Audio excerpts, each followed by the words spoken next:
We're live. Thank you, Ms. Hasselwander. Good afternoon, everyone. Thank you for being here for the CIP hearing for Rochester City Council. I would like to call the Finance Committee to order and ask that the clerk please call the roll. Councilmember Evans. Present.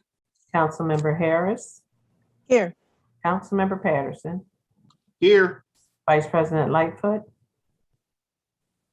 Here. President Scott. Here. Thank you.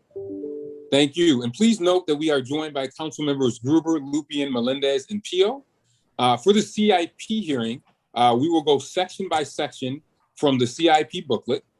And before we start, I would like to offer the mayor and the budget director the opportunity to make any opening comments that they may have. So Madam Mayor and Mr. Budget Director, are there comments that you would like to make before we get into each section of the CIP? Yes, thank you, Councilmember Evans and Chairperson Evans. We are excited to present the capital improvement budget. First, I want to thank the city's budget team, as well as all of our commissioners and staff people that have worked on a CIP. I also want to note that we have not gotten clear direction from the federal government on the American Recovery Program. And so you will see some of those dollars that we believe will be accessible for some of the CIP program, but you won't see a lot of those dollars here because under our fiscal stewardship and under the budget director's information, he wants to hold off on allocating those funds until we have a clear understanding of what those funds can be used for. And so I just want to make a clear note that the American Recovery Program funds are not a part of this CIP program. As you all know, the 2020 was a tough year for the city and for our budget, and we are ending the year in a better place than when we started, given sales tax and some other program dollars that we were able to receive throughout the year from the state, as well as the CARES Act dollars from our federal government. And we want to thank them for really protecting and helping cities and understanding that they have to be a part of the solution for our residents. And so we will answer any questions that you may have. But again, we just want to note that this is not a complete picture, and we most likely will be coming back to you to update this in the near future. If Chris Wagner, our budget director, is available, then I would like to allow him to offer some comments as well. Thank you. Thank you, Mayor. Yes, first, I just want to acknowledge Christina Helgenthaler, the capital analyst at OMB, for all her work. I also want to thank the deputy mayor, the mayor, and the investment priorities team for all their efforts that developed this plan. As the mayor mentioned, it's been a challenging year with many uncertainties. We started this process, the budget process, with a significant gap to close. And while reductions were made from the amounts shown in year 2 of the current program, this plan overall proposes an increase of about $5.5 million over current year tax supported cash capital. And with respect to the American Rescue Plan funding, as the mayor mentioned, we took a very conservative approach to this because we don't have clear guidance yet from the federal government on this, and these funds will be very helpful to us, obviously, but we didn't want to create expectations we couldn't meet. And so there are only a handful of items in year 1 that we're showing that reflect the actual federal funding. Those items are the roofing program, the lead service replacement program, the ice plant replacement project at the Blue Cross Arena and the War Memorial, improvements at the Joseph A. Floriano Convention Center, as well as some investments in Bulls Head development. And then, as the mayor mentioned, once we have formal guidance, we will propose additional projects in the form of an addendum to this. So thank you very much, and we look forward to any questions you may have. Thank you. And given our online format and the fact that some folks may be switching between their screens, I'd like for us to work our way through this document, as I said, subsection by subsection. I would also note that we have staff who are capturing unanswered questions on the council side, Katie Hasselwander, and from budget, Sarah Ruckberg, and any outstanding questions will go through the budget question process for our budget question process for 21-22. So for our CIP hearing today, we'll start with transportation, subsection 1, arterial improvements, and then we'll make our way through each section. And I will ask that if anyone has questions on those sections to make those known when we are in those sections. And we'll start with T1, Arterial Improvements. Are there any questions on that section? Yeah, Councilmember Evans, I want to, if you don't mind, can I ask a general question to the comments that the mayor and budget director made just to Sure. start? Yeah, general questions are fine. Go ahead. So totally understand that the dollars, I mean, it's disappointing that the sorry if you hear a baby in the background, my apologies. Hi, Levi. I swear I did my best to free myself, but fatherhood. I know it's disappointing the Treasury hasn't given us some more guidance on this, but that's obviously beyond our control. I guess what I'm curious about is what the timing is in terms of when they do give us guidance and us passing the overall city budget or the close of our fiscal year. I mean, what kind of stress does that put you in to be able to plan for some of these things? And what happens if June 30 rolls around and we still don't have guidance from them? I want to have an understanding of how that works. So I'll answer first, and then I'll turn it over to our budget director. So we're going to have to deal with the dollars that we actually have and we know about. Our understanding is that by the end of the month, end of this month, meaning by April 30th, we should have some type of guidance. And there have been a number of different sessions with the federal government in the White House on this topic, but it hasn't been outlined by the Treasury Department in guidance yet. And so that's why we want to be very conservative. So what would happen is we will give you the budget that we have, the dollars that we are secure in, and then we would come back to you to have to amend that budget to accept the dollars and to make the changes based on the receipt of those dollars. And so that's, the best way for us to do this. Many people across the country, or cities and towns across the country, they're on a year, January to December fiscal year, whereas Rochester and some of the New York State cities are on a different fiscal year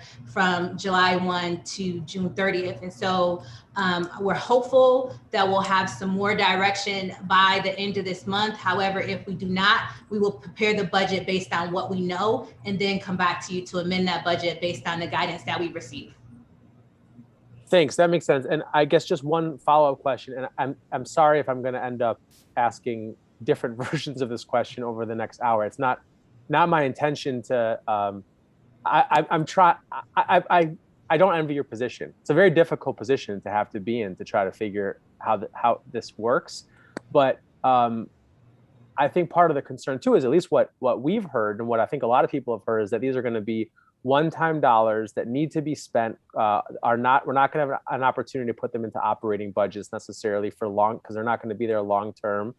So there's a sense that once there is guidance, I mean, is there a sense that once there's guidance, there's going to be huge dramatic changes to what we have in front of us right now?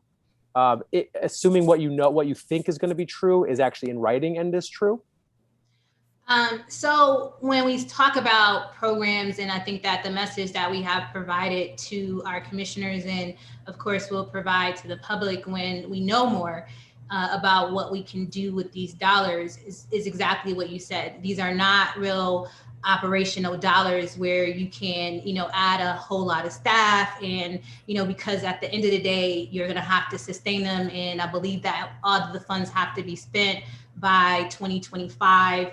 And so, but there are some exciting new things that we could do that we would never be able to do outside of having these dollars. And I think that it's time for us to be bold, for us to be innovative, for us to be forward thinking, and really work with some of the things that the community really would like to see. And so there's a lot of different ideas that have been on the table, some that we've heard from, council, some of course our commissioners have brought to the table. And so we just want to make sure that when we embark on this, that we do so in the most fiscally responsible way. And also that we don't raise expectations for our community that we cannot fulfill as the budget director had outlined. And so that's right now we just have to play it safe. We know that we have access to these dollars. We just don't know what we can use them for. Additionally, we also know that the president is going to be outlining a transportation bill as well. And so there might have been some things that we wanted to do or we were thinking about doing with ARP dollars that could be shifted over to transportation. And so we just want to make sure that as we start to move along and these dollars start to come to our community, that we're tapping the bucket that best fits the mold for what it is that we need to do.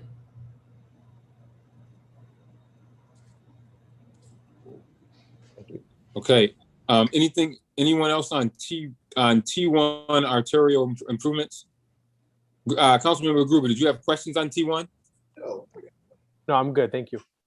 Okay. Anyone on T1 before I move to T2? I got a question on T1. T1, Councilmember Patterson. Thank you, sir. First of all, thank you, Commissioner Jones. You said you were going to be getting some work done on Goodman, and happy to see that section of Goodman that we were discussing last month is reflected here in the CIP. For some of you newer folks to council, sometimes you look at the CIP and you're going, they're never going to do my project.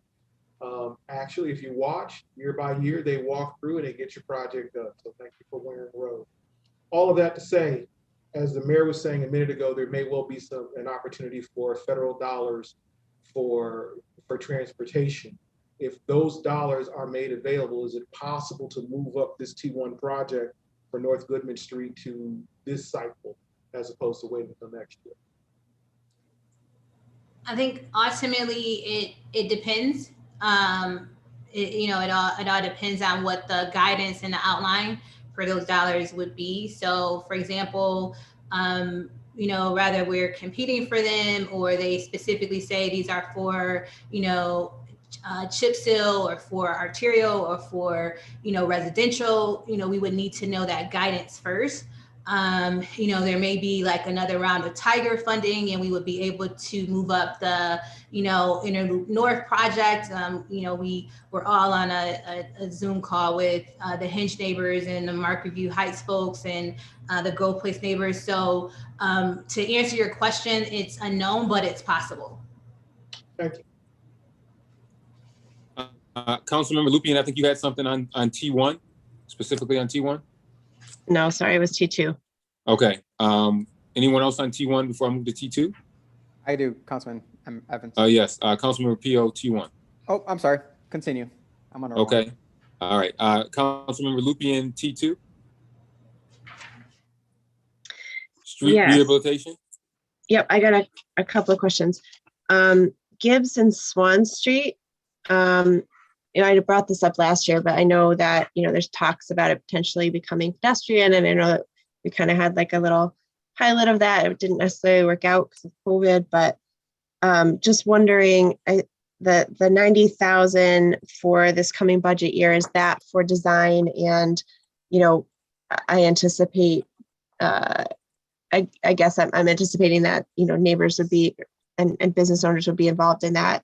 And, the improvements wouldn't necessarily, take that option off the table.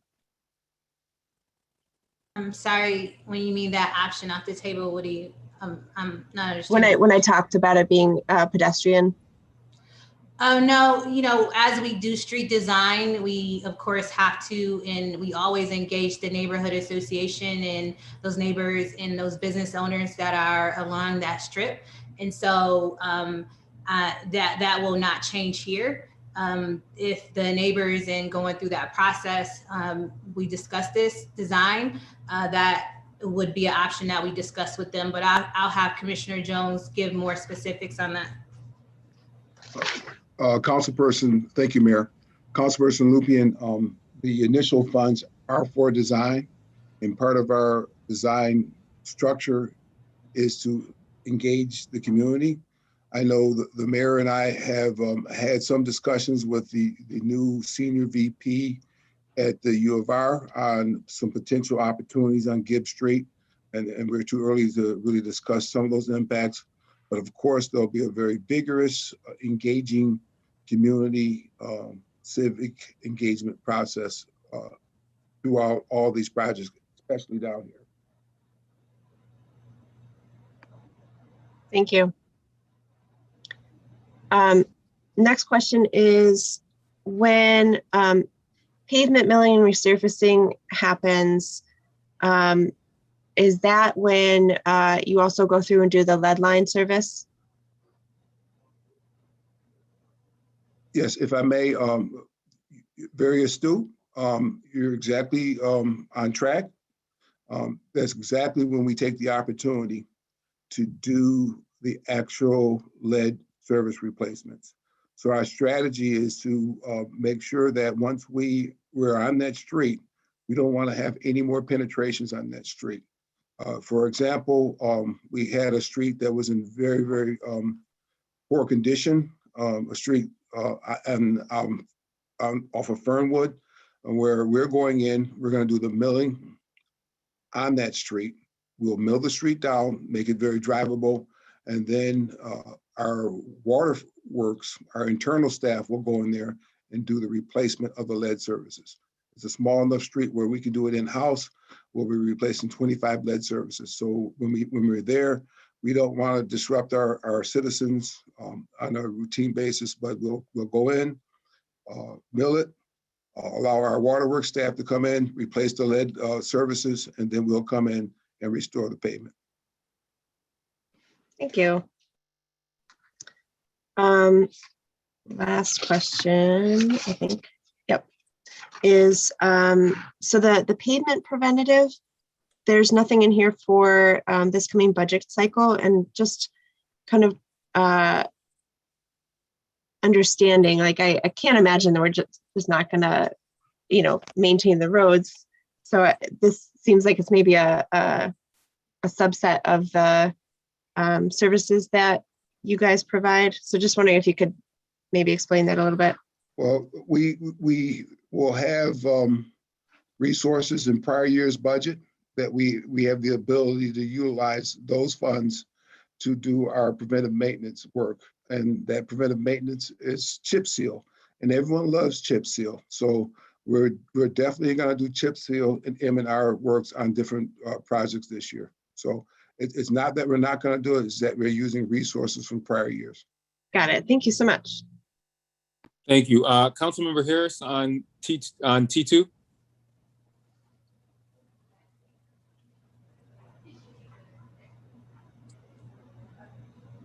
Are you there, Councilmember Harris? My microphone wasn't on. Thank you. Oh, okay. Go ahead. Thank you, Commissioner Jones. I have a question about the street rehabilitation. I noticed that throughout the neighborhoods, at certain neighborhoods, there was a need to have the fire hydrants replaced. Is that something that's done or evaluated when you go through the T2 street rehabilitation process? Councilperson Harris, when we do a rehabilitation of total reconstruction of the street, we look at everything that's in the ground, from your catch basins to your water lines. We give the utility companies the opportunity to come in there, replace their products that are within the ground. And of course, we make sure that all of our fire hydrants are working correctly. It's great that the water system and the fire hydrants and the street and the engineering system are under one house. So yes, under rehabilitation, that will be done. Thank you. Any else on T2? All right, Yes. T3. I'm sorry. Sorry. T2. Go ahead, Councilmember Peel. Thank you very much. Just a quick question on the replacement of curbs. Now, a street like Walnut Street, when the curbs have been lowered, do we replace those with higher curbs, or just replacing curbs that are kind of broken down or not there? That's that usually Councilperson Peel, that usually occurs when we do a rehabilitation. We come in and do the curbs, and what happens is that sometimes you build the street up so much with either an overlay or chip seal, you lose the curb reveal, and that's when you come in, you do your milling and you bring it down. But usually when we do a total reconstruction, that's when we come in and replace the actual curbing. Thank you. Okay. T3, street surface treatment. Any questions? Okay, moving on to T4, traffic, and T5, sidewalk maintenance. We'll take those two together. Anyone have anything on T4 traffic and T5 sidewalk maintenance? Okay, Councilmember Lupien. Oh, I'm sorry. Go ahead. I'm sorry. Go ahead, Councilmember Gruber, then Councilmember Lupien. Go ahead, just a quick question about why we're deferring the traffic calming and safety improvements. There's just perhaps it's because there's so much that we're already doing right now with the pedestrian safety plan that we just passed the other night. But I'm curious because there's certainly more we could do. You Councilperson Gruber, you answered your own question. Of course, that's why we received, I believe, a $2.38 million grant from the New York State Department of Transportation, and we're in the process of implementing those programs right now. And so, with that being in place, it was okay for us to meet our budget numbers by moving it along to an out year. So that's exactly the Got point. it. And just a quick question about that. Is that in some ways, I mean, is that reflective of what our capacity is, and not just our own internal capacity in terms of, you know, city personnel, but also in terms of subcontractors who do this work? I mean, is that part of the calculation here, Commissioner, that you figure out what we can actually get done in a year? A little bit of both. However, you know, the key is how much construction can a municipality actually withstand within a year's within a season. Our construction season starts from, say, April to about October, and we try to jam in, you know, $40 million worth of work within that time frame. So we don't want to have the entire city street grid disrupted. So we have to sequence it and stagger some of the work that we're doing. Also, the capacity of some of our contractors that are out there. Every contractor that comes in doesn't necessarily meet the expectations that we have in regards to quality. So we have to make sure that there's a balance between being able to keep the streets open, maintenance protection of our traffic, and then having a qualified contractor to do the work for us.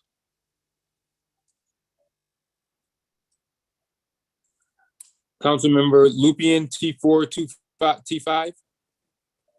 Yeah, that was one of my questions too. So to just understand, we are going to do traffic calming and safety improvements, but it's with the money from the grant. Yes. Okay. Absolutely. It's coming. It's coming this month. I mean, in May, next month, in 3 days. It's coming this cycle. That's exciting. And just as you were talking, another question popped up, which is probably tangential, but in terms of the contractors that we use, are those, do they have to be union? It depends on the actual scope and size of the project. But they do have to pay prevailing wage. Okay. Because recently, someone from the unions recommended that we look at adding language in our contracts to stipulate a percentage of apprentices that be used on a job as a way to spur more people being pulled into the unions. And just wanted to know, is that something that's possible? I'd be very careful with having the unions. Commissioner Jones, I'll answer this question. Thank you. So it's something that our purchasing agents, Constance Mitchell Jefferson, has been working on, and so council should be receiving something within the next month. As you look at city code and our charter, there are, as Commissioner Jones indicated, there are provisions that require some people having apprenticeship training programs to be able to bid on certain projects over a certain dollar amount. And so we currently have that We did have a study done on our program and wanted to make sure that we were doing everything possible to not only get city residents employed, but also to allow for those residents to become members of the union. We have that assessment has been done, and we should be bringing that to City Council very shortly. It has been in partnership with, of course, Commissioner Jones' office, as well as other teams within the city. So we did send your information over to Constance, and that is going to be addressed when we bring you that information. That's great. Looking forward to reading it. Mhm. Anything else on T4 and T5? Okay, T6, street lighting, any street lighting systems, any questions? Okay, T7, bridges and structures, any questions? I do have T6, sorry. Okay, T6, go ahead. With the LED installation and pole replacement, do we have an idea of how long it'll take to complete the whole project? We've completed all of our arterial street lighting conversions, and right now we've moved into the residential. I'll get you an updated timeline and schedule for our full replacement of the residential street lights. Thank you. Or conversion to LED. But Yeah, all of our commercial main arterials have been converted. I so appreciate that you've always been dedicated to doing that for both the environment and for, it saves us money. Are we going to be using some money that we had from last year's budget for 2021 or 21-22? There's actually some grant applications that we have, and some old cash that we'll be utilizing to do these conversions this year. Actually, I believe there should have been a council item that came to you last month that talked about some street lighting conversions, or is it this month? I'll get back to you on that item specifically. It was 2 months ago. It was Southwest. Oh, thank you, committee chair. Last question, wondering if there is a list of upcoming streets where Project Uplift will provide extra street lighting? We'll provide that to you. We'll give you an update. Okay. T7, bridges and structures. Any questions or comments around T7, bridges and structures? I have one, Councilmember Evans. Yeah, Councilmember Melendez. So, well, first and foremost, I want to say that I'm excited about the two bridges that are there, but I have a comment about one of the bridges that, for whatever reason, I know this is not a CIP issue, but I'm wondering if there's something we could do. Heading north on St. Paul, as if you're heading towards the Genesee Brewery, the bridge that's near, you already know what I'm talking about, Commissioner Jones. For whatever reason, everyone hits that bridge, the top of it. So I don't know if there's anything that can be done or if there's something we can look at there, but it seems to be a chronic issue. I'm thinking issue. It's an Amtrak train issue. It's complicated. Go ahead, Commissioner. I'm thinking some Star Wars or Star Trek stuff. You get too close, it's too high, we hit it with a laser beam. I don't know. I mean, I don't know why they hit it. They hit it so much that we put we asked CSX to put lights up and they knocked the lights down. So it's just, I don't know how many times I've seen tractor trailers where they had to just take the air out of their tires and let them roll out on their rims to get them out of there. I don't know. I'm stumped on that one. I don't know why people hit the bridge.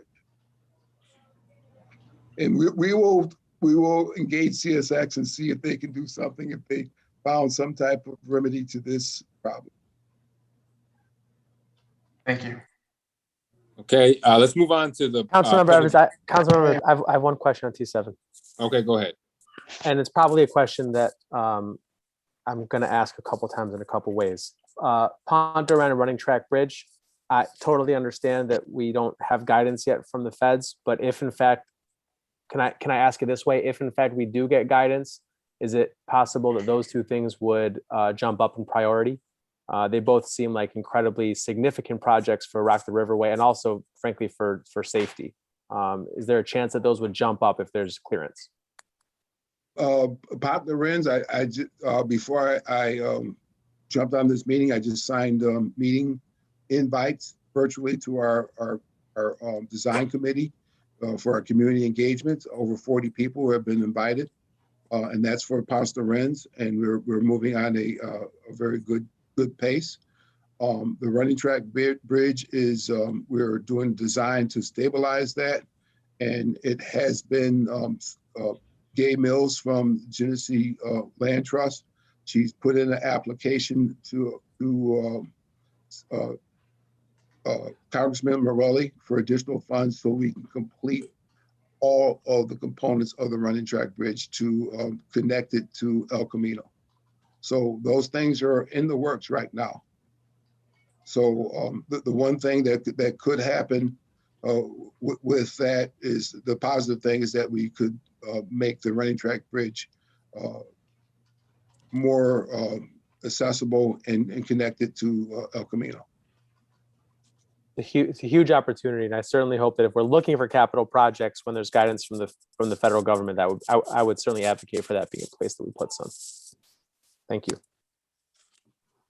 Anything else on T7? Okay, let's move on to the public Wait a minute. waterfront. Hang on. Wait a minute. More on bridges and structures. All right, Councilman Patterson. So yeah, so St. Paul, but Scioto Street seems like it gets hit every day. Scioto Street Bridge, Railroad Bridge. So when you're talking to CSX, as we're planning things, I would encourage you to look at some manner of form. Maybe we need to lower the road. Obviously, we can't raise the bridge, but maybe we need to look at lowering the road in those two locations so we can get these trucks through. Of course, it would also be nice if the truck drivers knew the height of their vehicle. I get that, Commissioner, but it seems like every day there's a truck stuck under the South Street Bridge. I mean, that would be nice if we had dollars to do all that. I'm pretty sure our budget director is like, wait a minute. I'm just saying that, we can talk to CSX, as these are, pretty permanent structures. They don't change often, but it's something that when we're looking at design and all of that, we can look at and raise the issue with CSX. Around those bridges. It's very, as many people know, it's difficult dealing with the CSX on any matter. So I can just tell you that this may not be an easy conversation as it pertains to these bridges. All right, thank you. All right, next, now if there's nothing else on T7, we'll move to the public waterfront in 01, which is the Port of Rochester. Questions on 01, Port of Rochester? I do. Yes. Oh, go ahead, Mary. Councilmember Lupien, go ahead. Just wondering with the Port of Rochester, I feel like it was just built, but that was probably a really long time ago. Just wondering, like the roof replacement, that's the normal end of life, correct? No. With that roof? No, that roof, I don't want to go way back in history, but the buildings where the jetty is and Bill Gray's and the actual California Roll and Abbott's, those are old warehouse buildings. And there was an existing roof there. And when they decided to have a ferry terminal, they actually retrofitted that facility, and they made a determination back in 2005 that the roof was in good enough shape that they can get another 15 years out of it. 15 years has come, and now we're at a point where we have to replace that roof. So basically, it wasn't a whole complete entire gut job. Many of the things that went on was internal to deal with the customs and border functions of that facility, and the roof was determined to be in good shape. So they said we can get 15 years out of it. We've got 15 years out of it, and now it's time to replace it so we can get another 30 years out of that roof. Thanks. Was that Councilmember Pio who had a question also Port of Yes, sir. Rochester? Yes, sir. go ahead, Councilmember. First of all, Commissioner Jones, love your picture. Second of all, still being asked for a terminal building to have gas stations. I know you had said something before. If you can clarify that, if that's ever going to happen. If not, let us know, please. Well, it's Councilperson Peel. It's ironic because we did have gas tanks there when the terminal was there. We had two, I think, 500-gallon tanks there, and because it was close to the river, and we weren't going to operate the ferry facility, fast ferry anymore, it was determined from a risk standpoint to remove that away from the actual waterfront, which would be a huge problem if they ever ruptured or spilled. So we had gas tanks there. We removed them as part of the converting the actual ferry terminal into a marina. And I think it's a huge liability for the city of Rochester to have gas pumps there. We used to have gas pumps at probably 7 or 8 of our different firehouses. And what we've done, we've reduced that number to about 3 because of the liability associated with having fueling stations.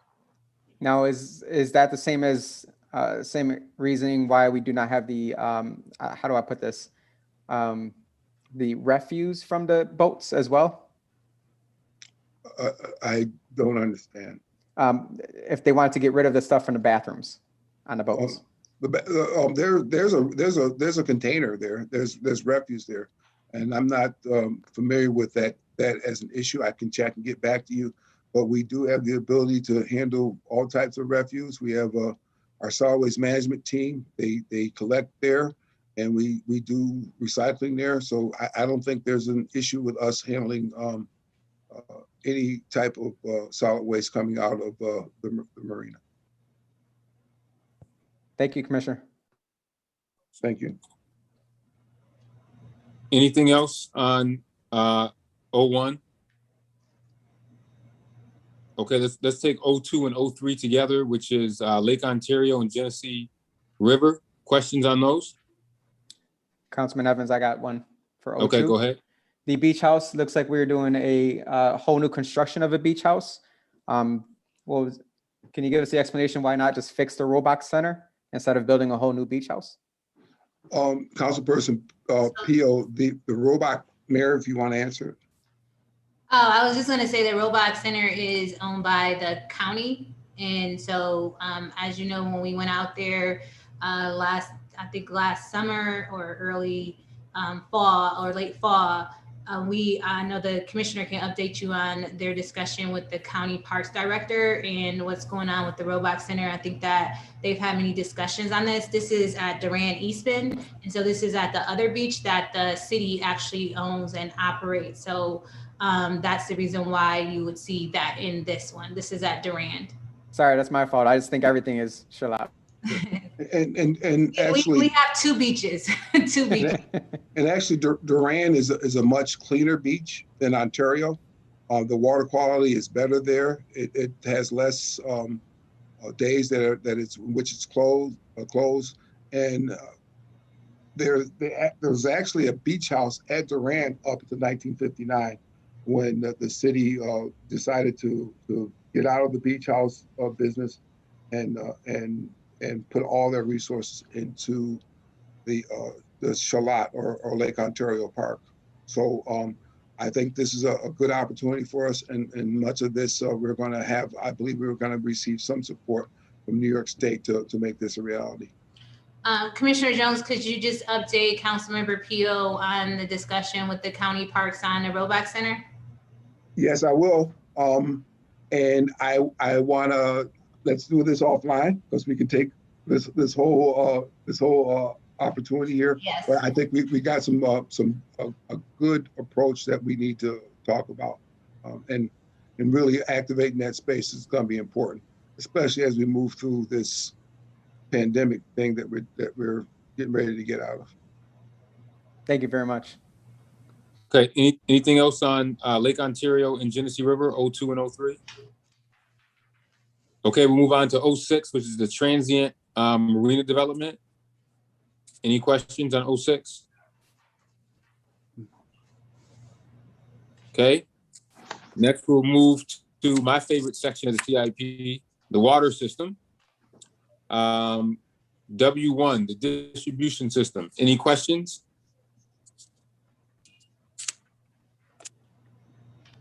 Yeah. W2, water Yeah, supply W1. structure. W1, Yep. Councilmember Lupian. I have questions too. And who is that? Um, Someone else? That I was have coming. Was that? Councilmember Okay. Harris. Okay, Lupian and then Harris. Go ahead, Lupian. So, Commissioner Jones, similar question to the LED. Do we have an estimation of when the lead service, maybe when and what the total cost will be to complete the rest of the city? Wow, that's an amazing question. And I know I have some preliminary numbers on what it will cost to do the entire city, but there's certain factors that are in play and certain rules that have changed. Basically, the lead and copper rule that was promulgated by the EPA that went into effect in January of 2021. And there's certain things that we have to do to basically meet the requirements of the lead and copper rule. We're in the process right now of doing a corrosion study, which is one of the requirements of the lead and copper rule. And we'll be able to give you more details on where we're at with the actual compliance of those requirements from the new rule. We believe that we probably should, once we get the corrosion study in play, we'll be able to provide you with more information through a work session, because it's going to be a little bit more involved than what we will be able to get into at this point in time. But we have an amazing team that's working on this from water, operations, and engineering and architecture. We're all working on this together. So it's a real involved process. So I would say that we should probably have a work session to review what we are doing and what our plan of action is. And I've had these discussions with our committee chair already, and he understands where we're, the actual approach that we're taking. So. Thank you. Anything else on distribution systems? The distribution system. Okay, we'll move on to water supply structures. Councilmember Harris had a question. I had a Oh, that's right. question. Councilmember Harris. Councilmember Harris, did you have something on W1 or W2? W2, I actually just like to follow up what Councilmember Lupian had mentioned. Commissioner Jones, if you could explain to me if there's a anticipation for additional funding to help with the lead service replacement program. I'm just anticipating that, I'm hoping that with the new laws that maybe our city can qualify for additional funding. So Councilmember Harris, we're hopeful that with more direction, either the federal dollars from the American Rescue Plan or the transportation dollars and infrastructure dollars that the president is going to be announcing, I believe tonight or tomorrow night, that those dollars and funds could be used for this type of program. And so it's a complicated, complex answer on time frame and cost, but I can assure you and Councilmember Lupian and other members of council that this is a top priority for the administration. And one of the things that we are definitely looking at trying to fund and find the resources to fund and expeditiously get this particular infrastructure out of our water system. Thank you. Thank you. I look forward to the work session. Thank you. Thank you. Anything else on W1 or 2 before we move on to public safety? I've got something on W2. Okay, go ahead. Me too. The Cobbs Hill and the Highland Park reservoirs with the LT2 compliance, have there been any decisions made on which type of compliance we're going to go with? Well, Mayor, would you like to answer that? No, you can go ahead. I know that we got an extension, thank God, because we didn't have any money to comply with what they were telling us. I want to thank our water team for their exceptional work and for really staying on top of these requirements. But you can go ahead and tell Councilmember Lupien about what we've come up with and the fact that we do have more time to comply. Councilperson Lupien, because of the aforementioned lead and copper rule that I spoke about, with its certain requirements and conditions, it was important for us to petition the state and Monroe County Health, the state health department, and ask for an extension on compliance on the bilateral LT2 agreement. So led by Jeff Google and his team at Water Quality and the Water Lab, we were able to get an 11-year extension on compliance with LT2. And the reason why it was important to have this extension is because we feel it's more important to deal with the lead issue as a priority versus the compliance with that. Now you'll see some testing transmittals coming in for the next council session to talk about testing. And this testing is part of our extension agreement with New York State to basically test for certain, Mitch, you can say the word, but I'm not going to say it, but for giardinia and cryptosporidium in our water. And that's basically what the actual LT2 bilateral agreement is for. So because of the lead and copper rule and certain restrictions associated with that, we asked for an extension. It was agreed upon, and we think our efforts are best served to get the lead out. I would definitely agree with you that seems to be a higher priority. The funding in 22 and 23, what does that entail? That's going to, unfortunately, we just got this news hot off the press.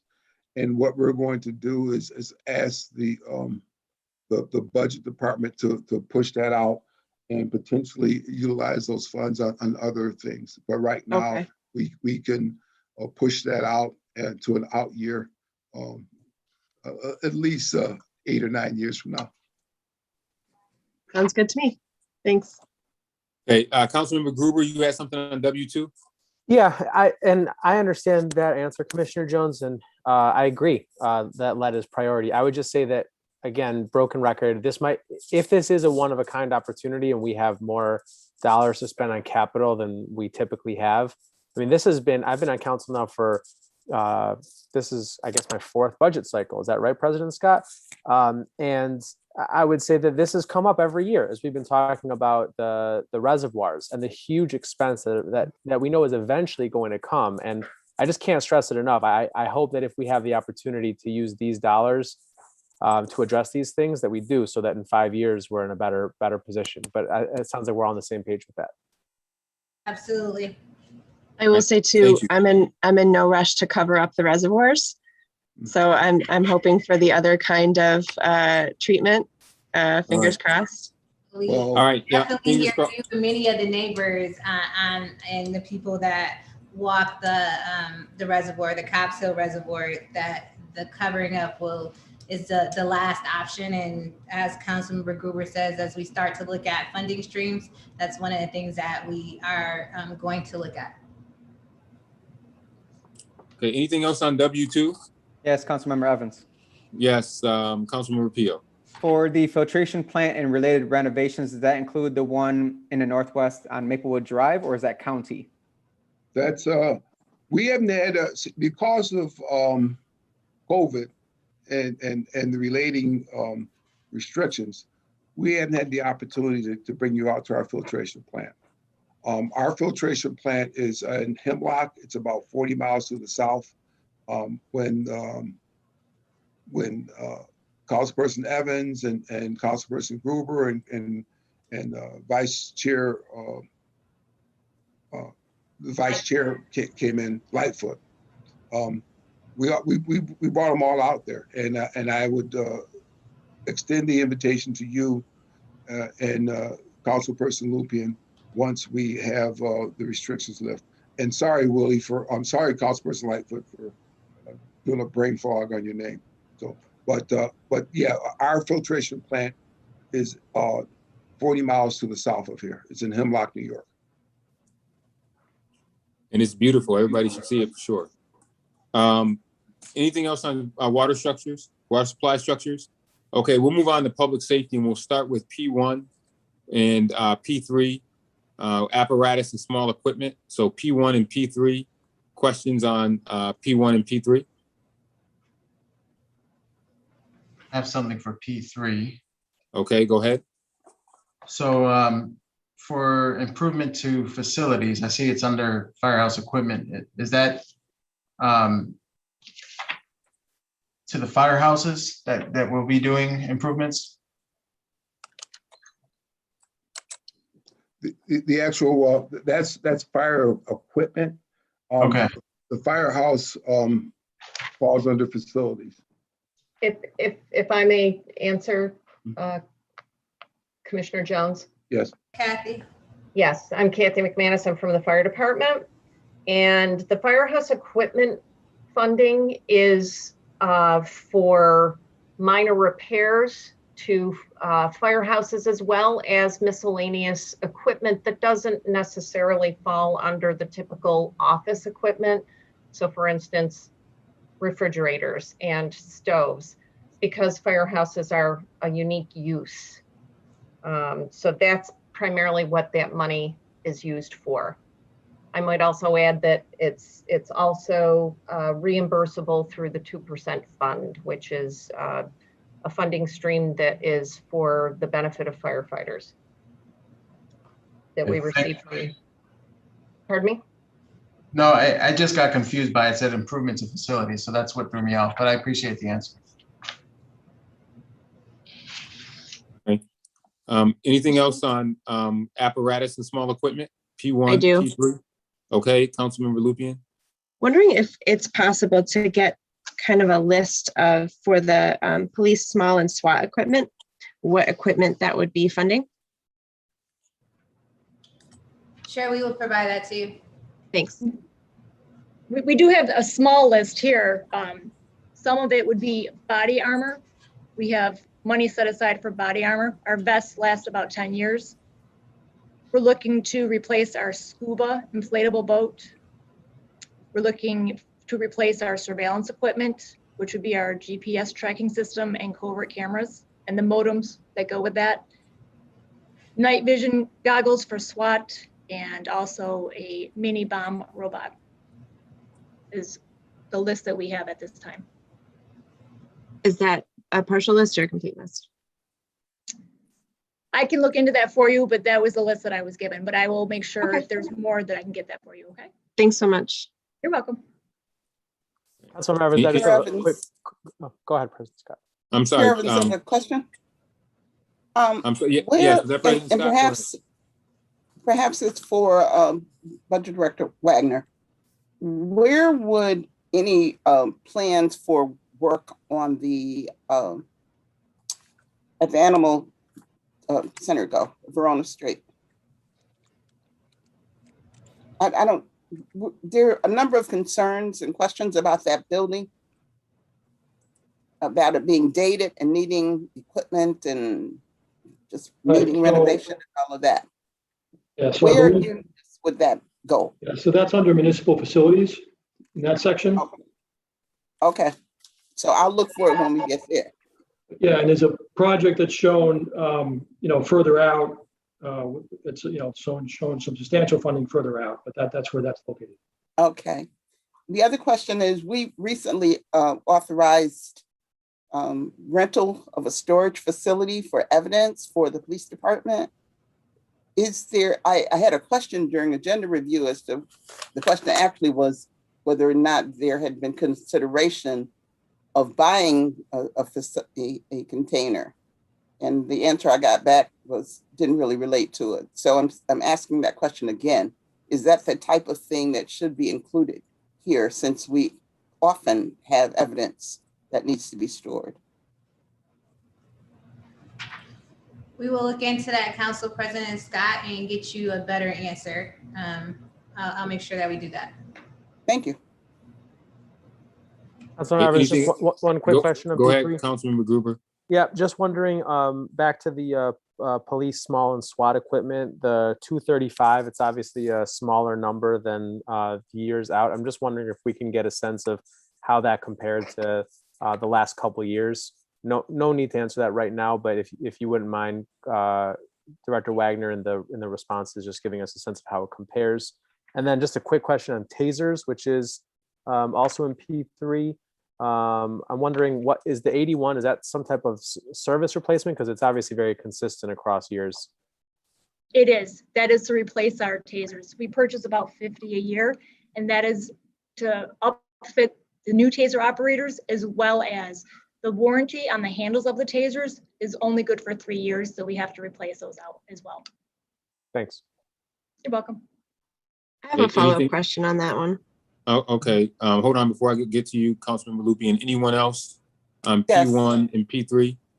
Yes, about the taser, there was an incident wherein there was a question as to whether or not the officers had tasers, because everyone does not have them. Is there any plan to enable every officer to have a taser? To be a taser operator is completely voluntary at this time.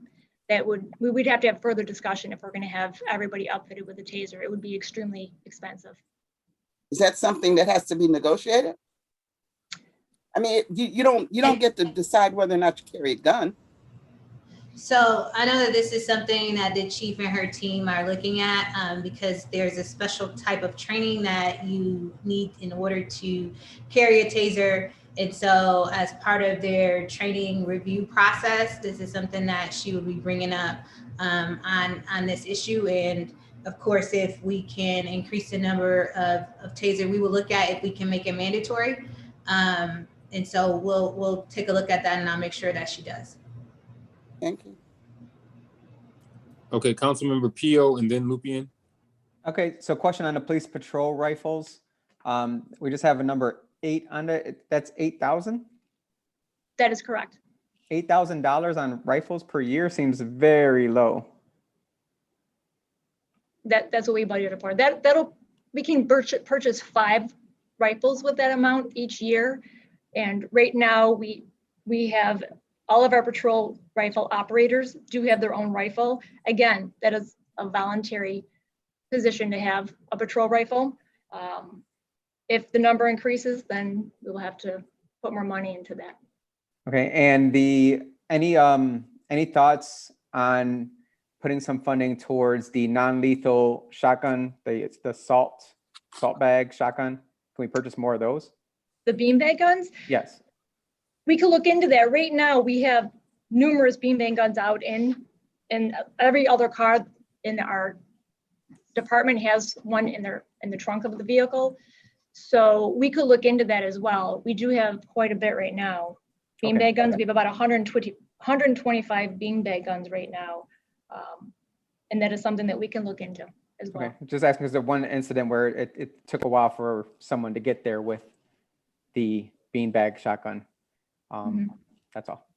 Thank you. Thank you. Okay, Councilmember Lupien. Yeah, my question was about the tasers. How many officers have voluntarily agreed to carry a taser? We currently have 170. Okay, and so the 50 that get replaced every year, you said they're on a 5-year rotation? The warranty, the warranty on the handle is good for 3 years. 3 and years, plus, okay. And then if somebody chooses to remove themselves from the patrol bureau, then they will give their taser to someone else. So we try to rotate them and keep them all in the patrol bureau. Got it. Thank you. You're welcome. Okay.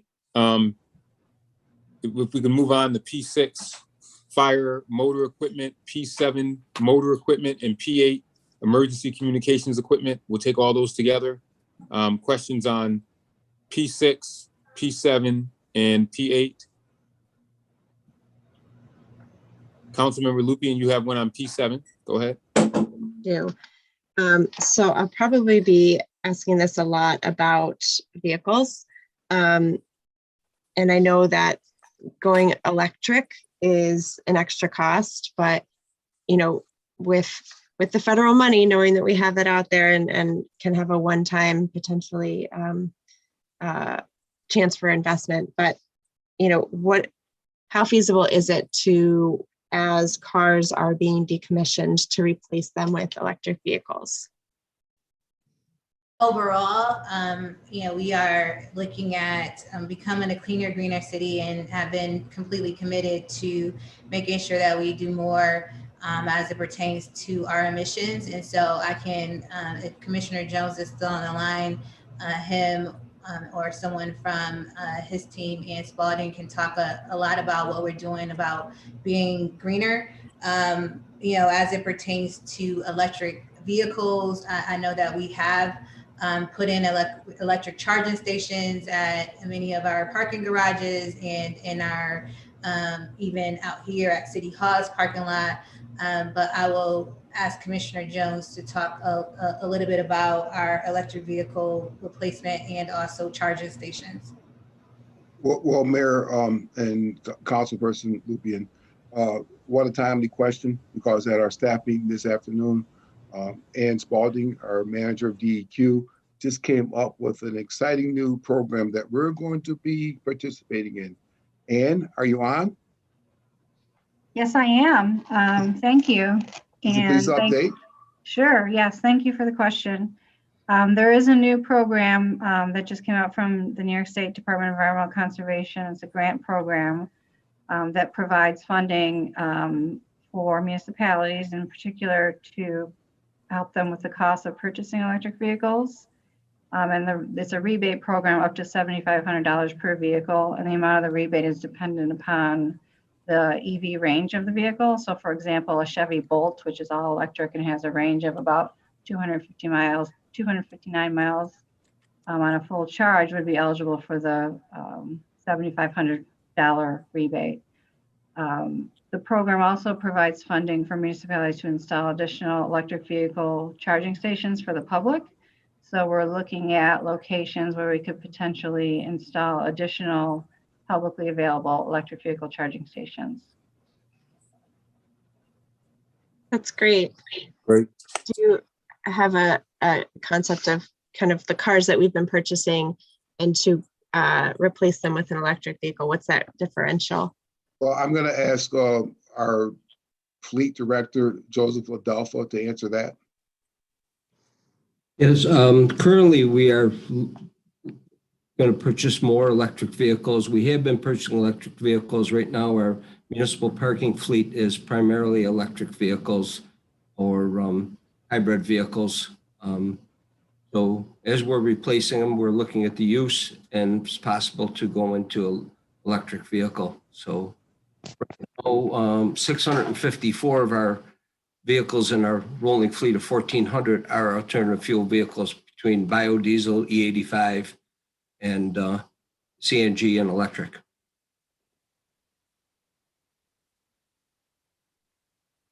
Okay, great. Anything else on? Clarifying question. Councilman Patterson. All right, so I think the question was around police vehicles that are electric. If that's the case, my question is there a standard for an electric vehicle that meets police needs?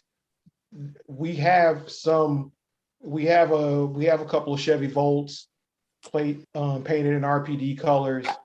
Those are not obvious regular patrol vehicles. So the question is there a fully electric vehicle that meets a police cruiser standard? Councilman Patterson, right now there is no pursuit rated electric vehicle That's going forward. We'll be looking at replacing some of the standard investigators vehicles with electric. We've been in those discussions with Commander Korea. Thank you. Anything else on P6, P7, P8? Okay. If not, we're going to move on to parks and open space. We'll start with S1, the trail system. Any questions on S1? Okay, we'll move on to S2, urban forest. Any questions, comments? S4, recreation. I have a question. S5.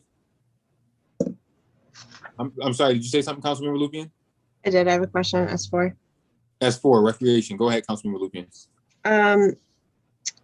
So I may not know my Rochester parks, but is West Side Park an actual park, or is it a park on the west side?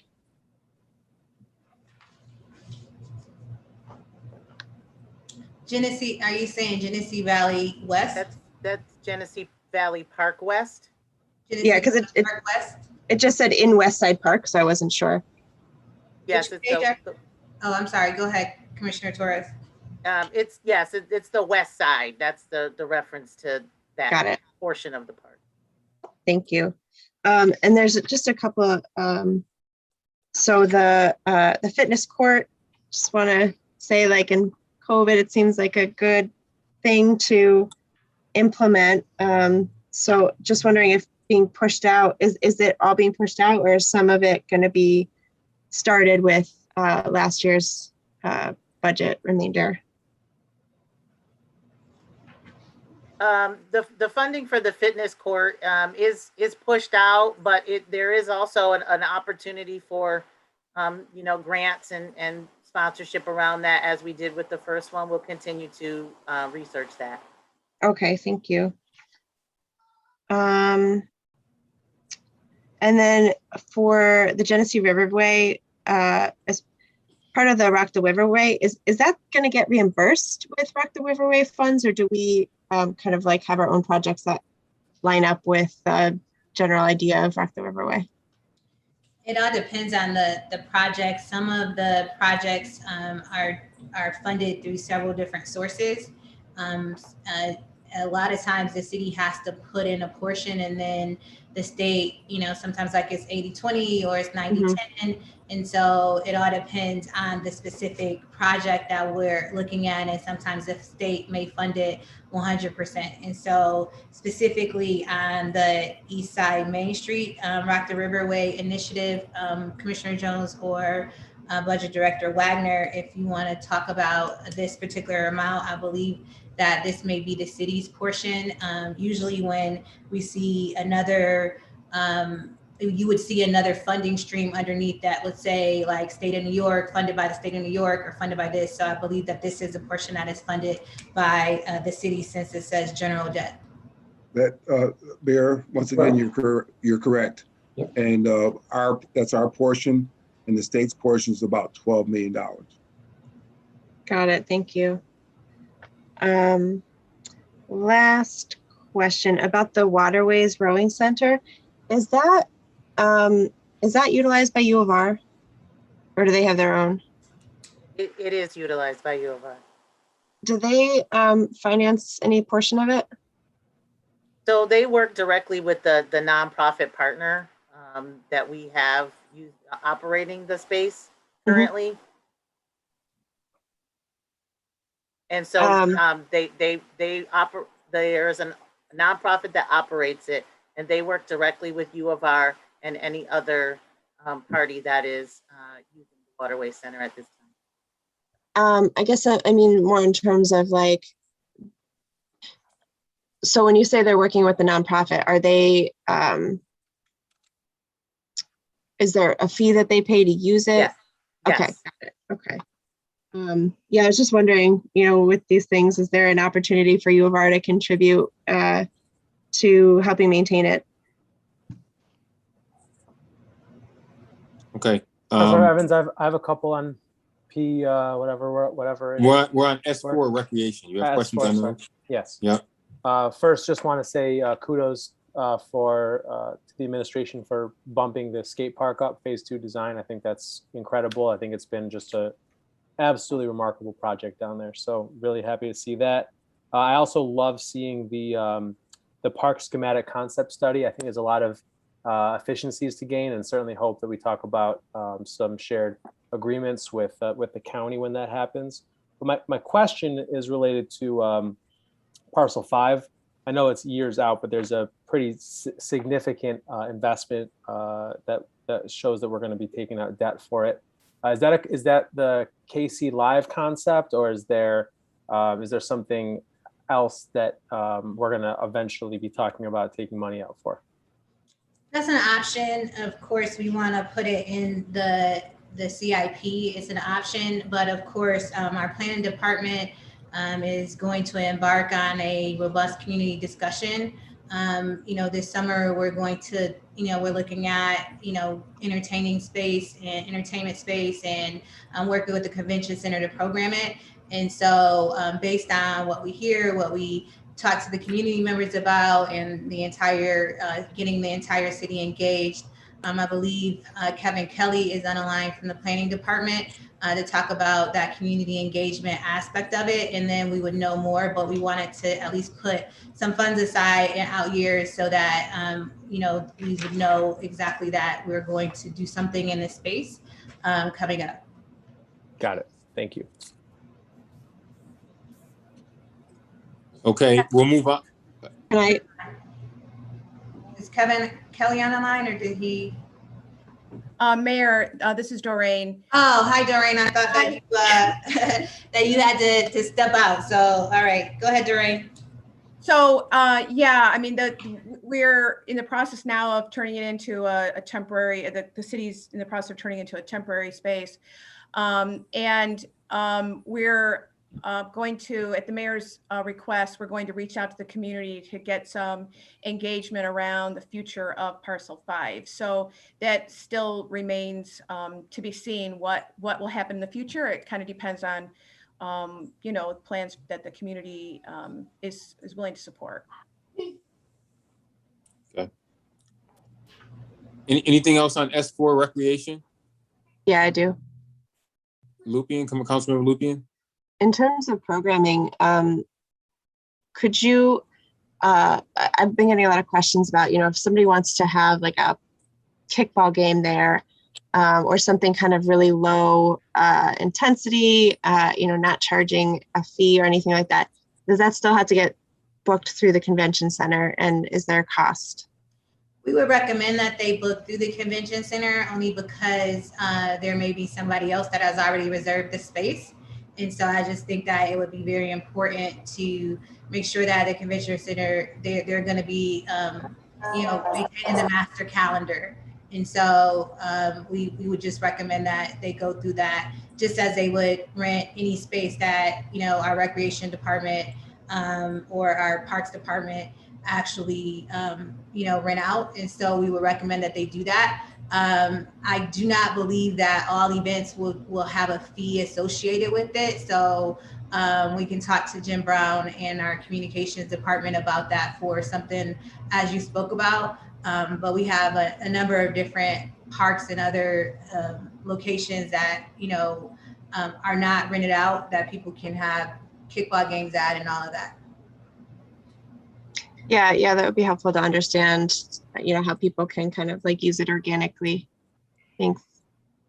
If they want to program and do an event there like that, and they're inviting other people to be a part of it, our recommendation would be that they become a part of the master calendar. Okay, S5, S6, we'll take those together. Public market and cemeteries, questions on those? Yep, just one from me. Go ahead, Councilmember Gruber. But I'm sorry, Councilmember Gruber, before you go, and I just want to be clear on parcel 5 because of location. People want to be careful not to do baseball games, kickball games. There's cars that will be driving by. There's, so we just want to make sure that everybody's safe. So I'm not recommending that, those types of activities be programmed at that space, just because the streets are sort of open. It's on Main Street as well as those side streets. And I know that you can go towards the Tower 280, but you still have streets on the sides and cars that will be passing through. So we just want to be very careful and as safe as possible. The DNC will be very upset. We've seen them out there playing little ball, and that's a little bit different than hitting a baseball, that may be thrown at many miles per hour. So, or kicking a ball in the street when it comes down to a car. So we've seen the activity there, and of course, as I said, we just want to make sure that everybody's safe as possible. Right. S5 public market and S6 cemeteries taken together. Was that you, Councilmember Gruber, that had a question? It was, but I'm going to wait till S7. Okay. Anybody else on S5, S6, public market and cemeteries? Okay, we'll move on to S7 then, bicycle enhancements. Go ahead, Councilmember Gruber.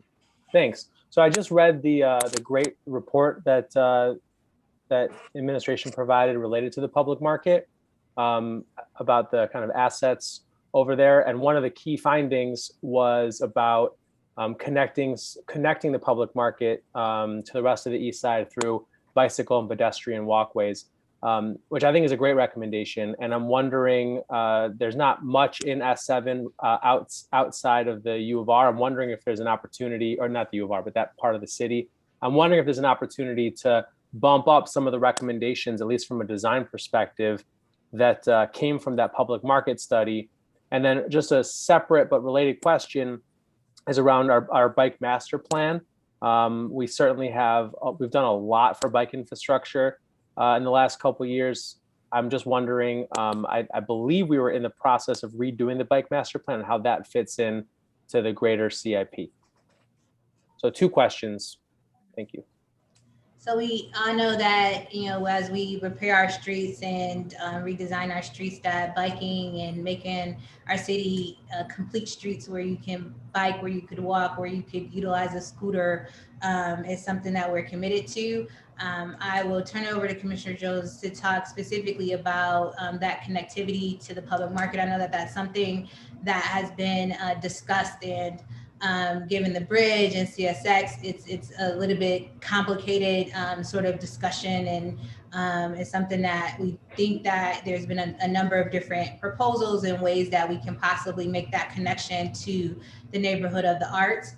And so I don't know if Commissioner Jones or Eric Fish is on the line to answer both of those questions. Well, there's thank you, Mayor. Councilperson Gruber. There's actually a boulevard, and there's a actual path from City Hall to the public market. And I'll get you the actual map that takes you there. The one thing that we probably should do a better job of, the actual signage. To date, we have over 100 miles of bicycle boulevards, share roads, or bike lanes in our street. And when I started as commissioner almost 7 years ago, over 7 years ago, we had probably about 40. So we've been fully committed to bicycling, and how we make the basically connections to different locations is one of the challenges that we're going to basically tackle as we do our street rehabilitations, and as we deal with our traffic calming and making sure that we do have complete streets and become a truly multimodal community. Do we have a new bike master plan? Is that part of the planning process moving forward? Eric Frisch. If Eric's not on, sorry, we can talk later about it. It's fine. Yeah, we can talk about that.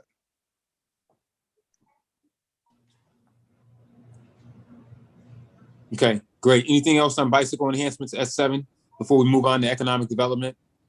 I have a question on, actually on S6, the cemeteries. That's fine. Go back. We can go back. Thank you.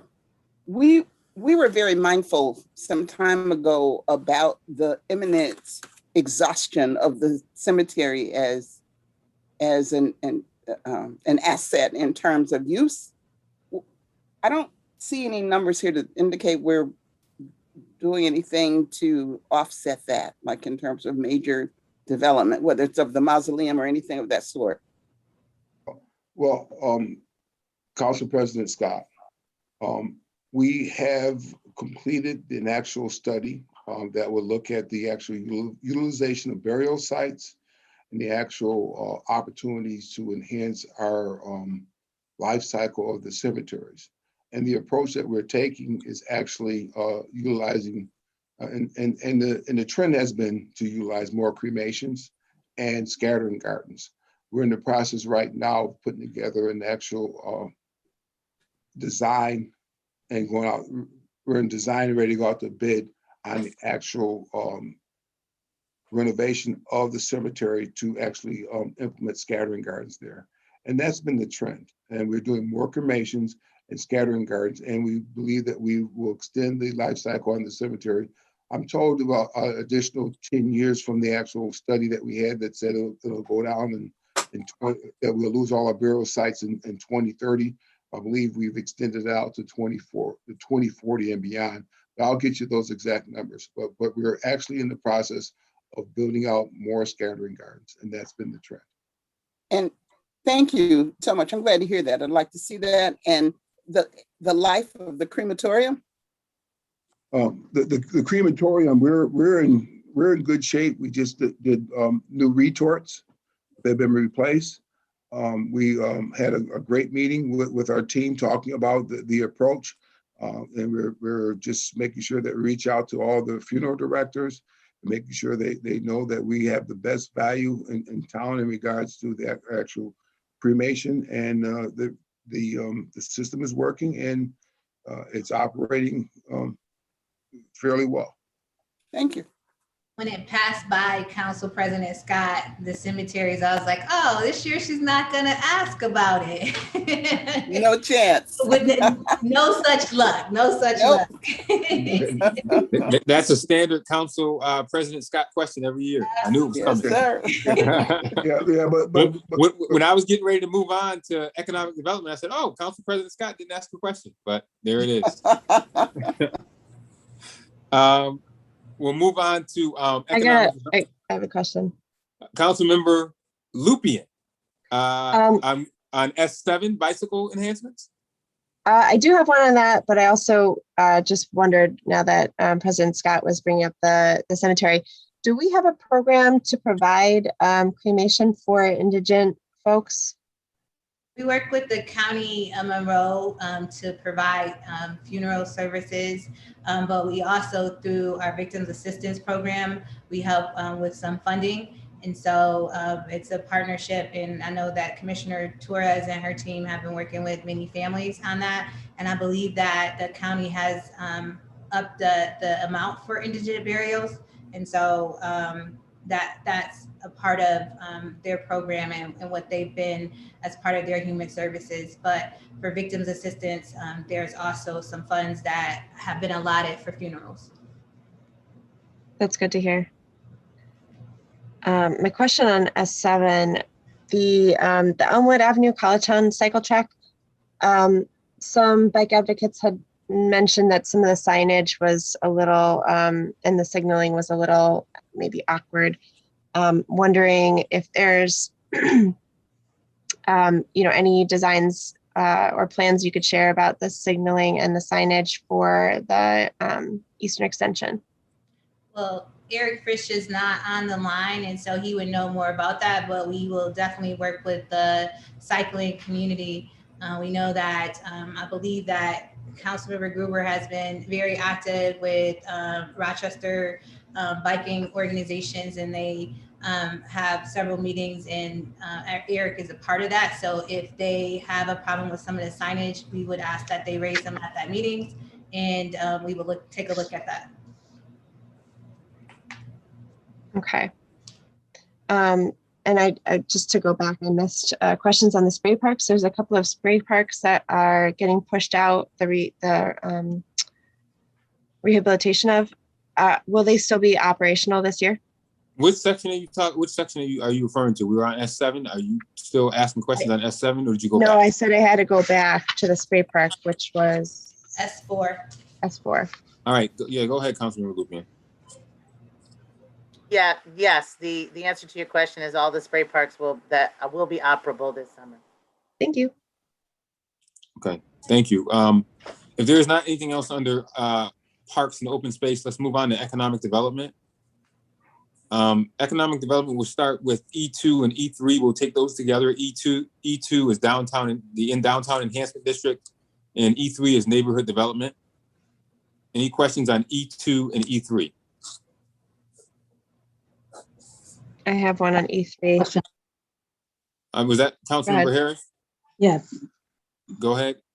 Thank you, Chairperson Evans, Councilperson Evans. I'm excited about the Bull's Head land acquisition and the work that's being done in Bull's Head. I'd like to know what's included in the post demolition investigation.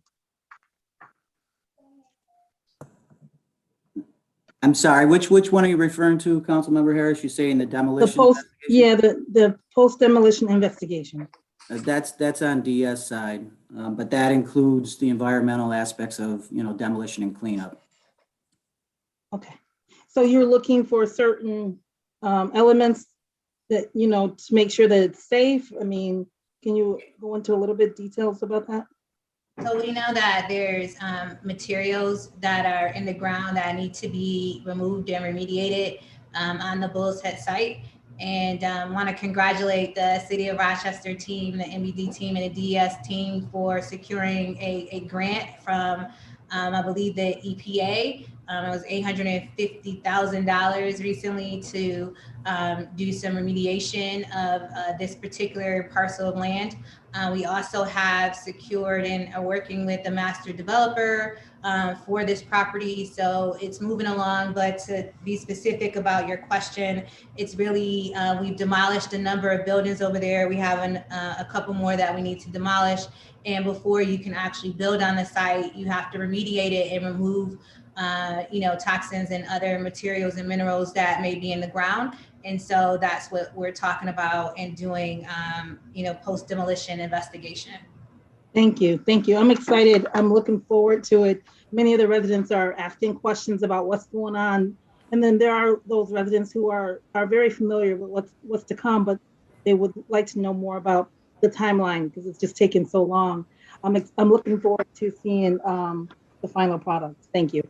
Right. So we know that government moves a little bit slow, and we do what we can with the money that we have.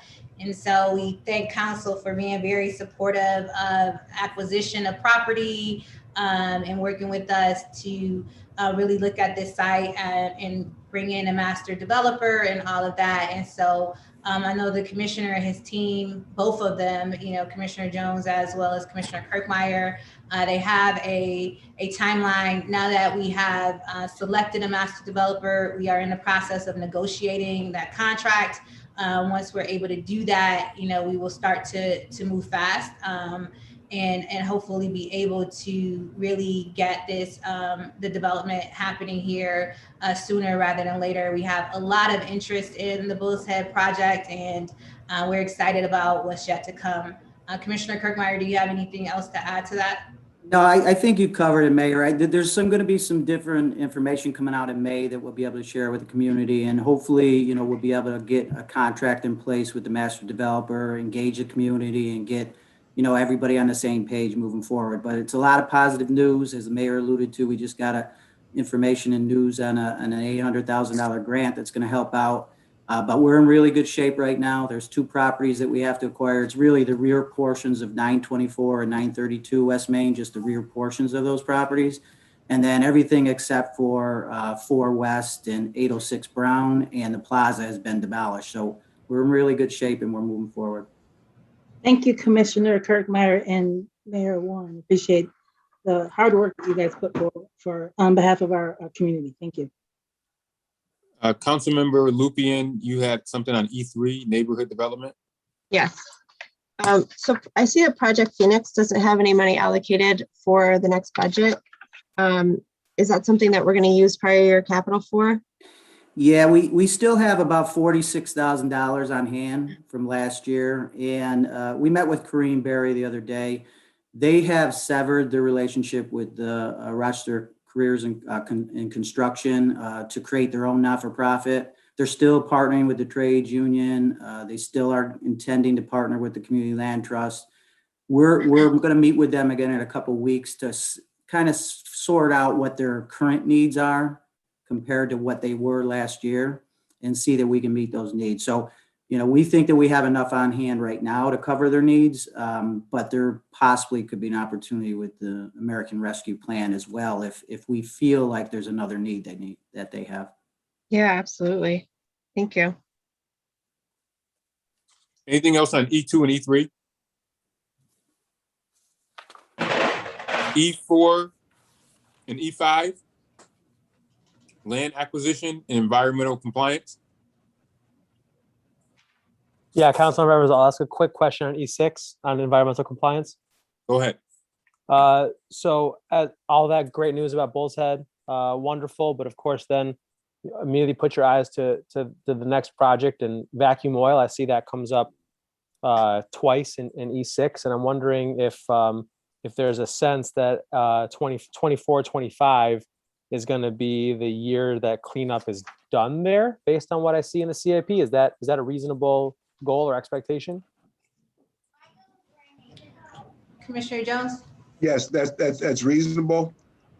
This has been a process that started back in, I think, 1990, when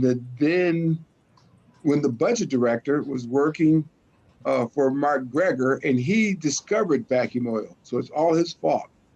So was that 1990 or 91, Chris? It was back in 1990, summer of 90. Yeah. So this has been a 31-year process. We're getting to the point where we're getting ready to get into final cleanup, and we're excited about this. Thanks. Me too. Councilmember Lupian, you had something on E6?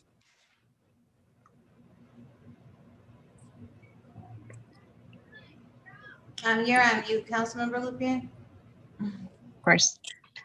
So it looks like the investigation and remediation for vacuum oil is in 21-22. Is that right?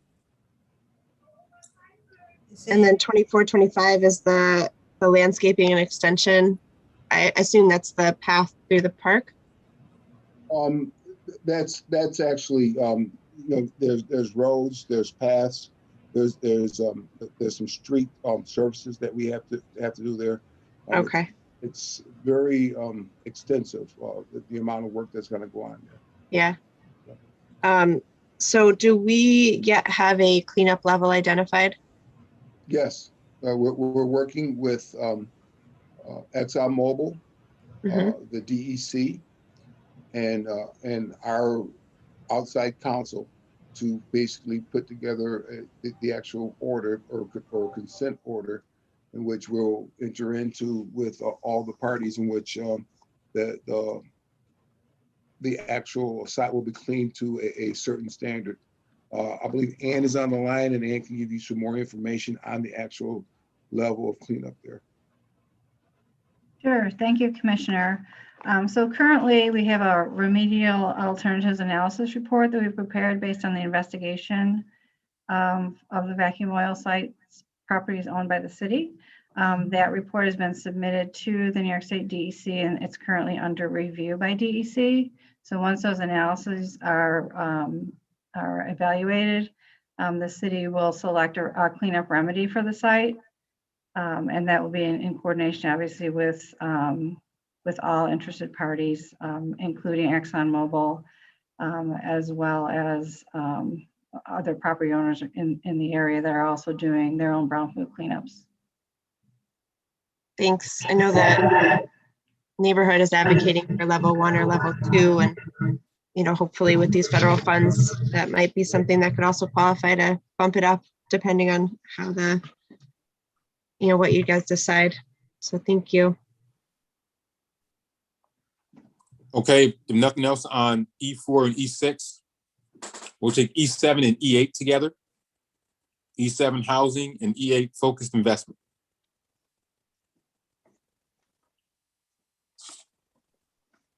Yeah, I got E7. Councilmember Lupien, go ahead. So it looks like, the affordable housing acquisition support, home ownership, home Rochester, and the roofing program. Well, the first three I mentioned don't have any, well, okay. So two of them have no allocation, and then the home ownership and roofing program are decreased. And is that, again, using funds left over from this year? Yeah, that's a product or a result of us having some funds on hand.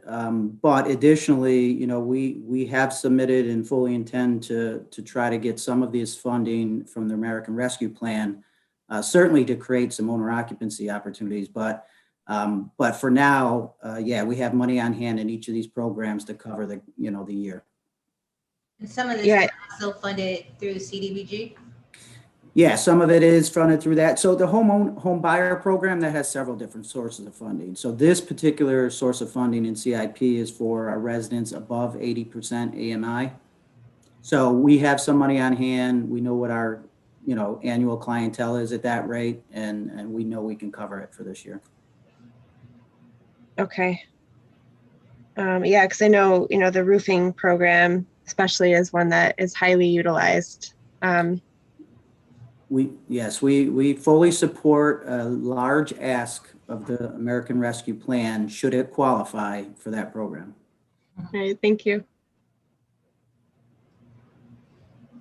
Okay, I'm going to move on from E7 to E7 and E8 if there aren't any further questions under economic development, and shift to arts and culture.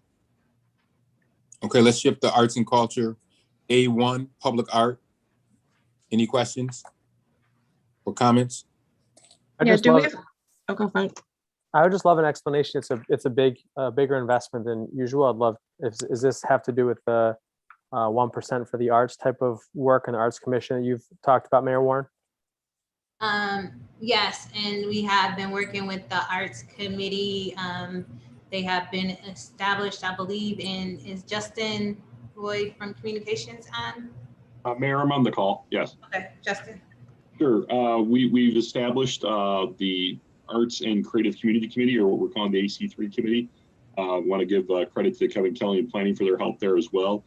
We have 3 co-chairs, Sean Dunwoody, Nat Ramos, and Thomas Warfield, and about 15 members on that committee. We've had our initial meeting. We're currently planning for our second. And the hope here is to have these dollars be utilized going forward to do 2 things. One, obviously fund artists and performance art in a variety of art in our community. But in this initial year too, we're working to pull together an RFP to have a consultant or consultants come on board to help us establish an empowerment plan for the arts in the community, as well as the structure of a commission which can help utilize these dollars to fulfill the empowerment plan. Great news. Thank you for sharing. Anything else on public art? Yes.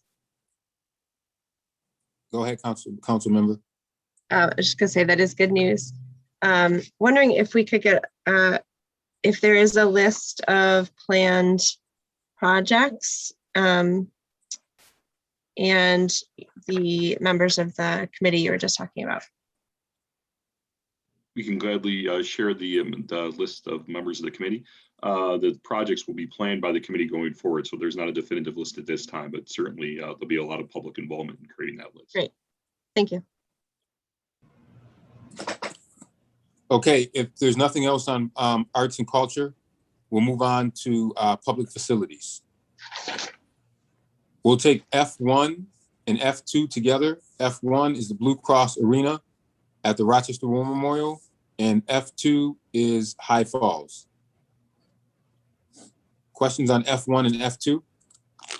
I have a question, Councilman Evans. Yes, Councilman Rubio. So for the amount of money we have going into the Blue Cross Arena,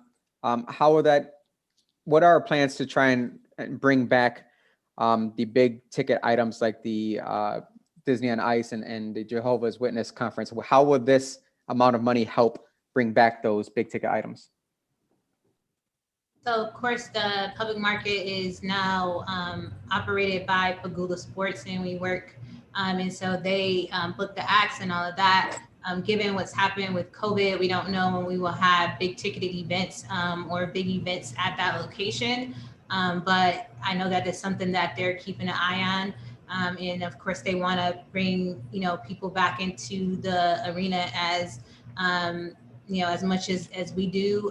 It's generally a utilized facility. And so we know that construction is going well over there with the new improvements because of Rock the Riverway, and looking forward to them bringing back those acts as soon as the health department and the state and the federal health department say that those events are, or larger events can happen there.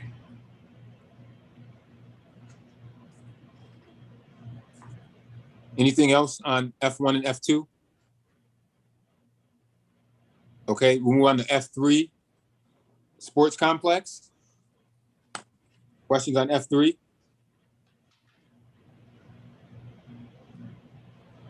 All right, we'll move on to F5, the Joseph A. Floriano Riverside Convention Center.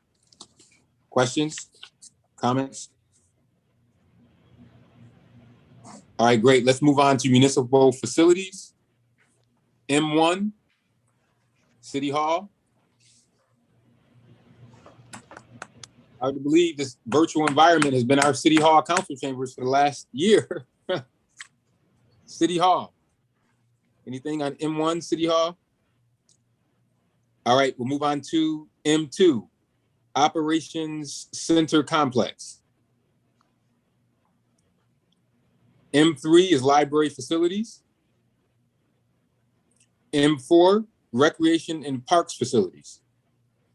Councilmember Evans, just one thing on M3 that we just passed over, libraries. Yep, go ahead, M3.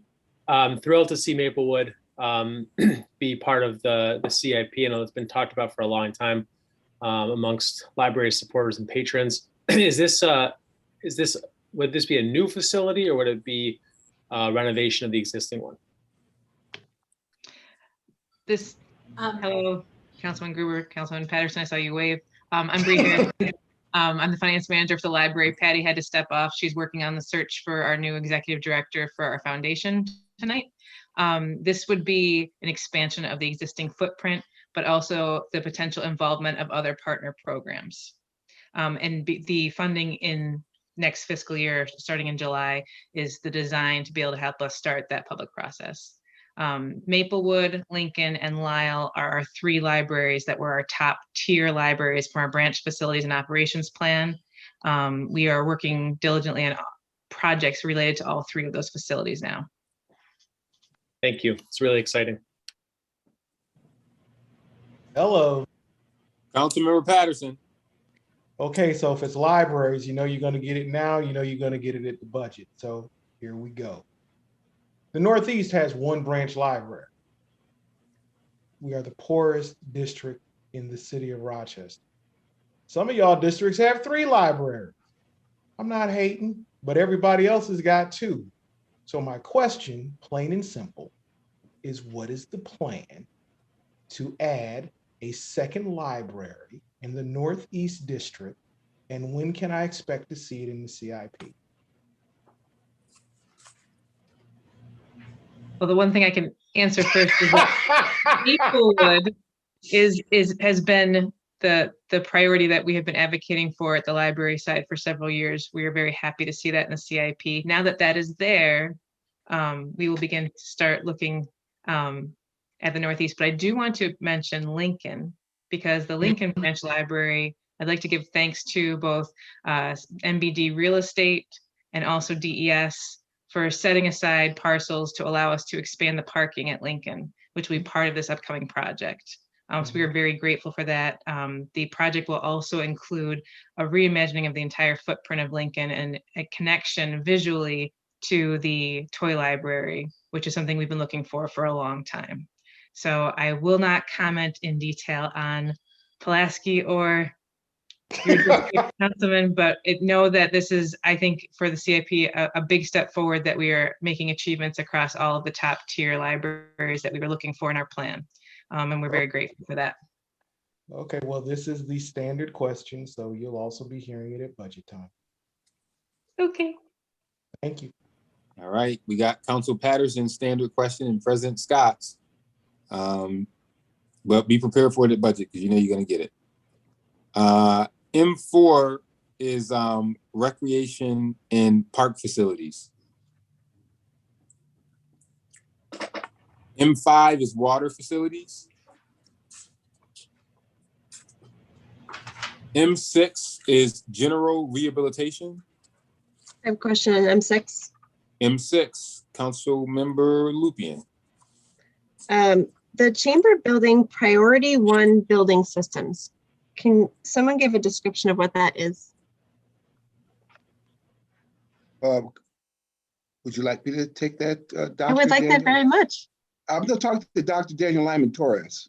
Oh, I'll take it. Going on at the chamber building. Yeah. Please go ahead, Commissioner Jones. Well, priority building systems, Councilperson Lupien, are HVAC, roofing, curtain walls. Curtain walls are windows, the brick fascia, the brick dental work across the top, critical systems, elevators. These are priority systems in any facility, mainly the HVAC system in that facility and the roofing. Those are your building envelope infrastructures that are so important to the actual viability of that facility. And that's what we're working on. Thanks.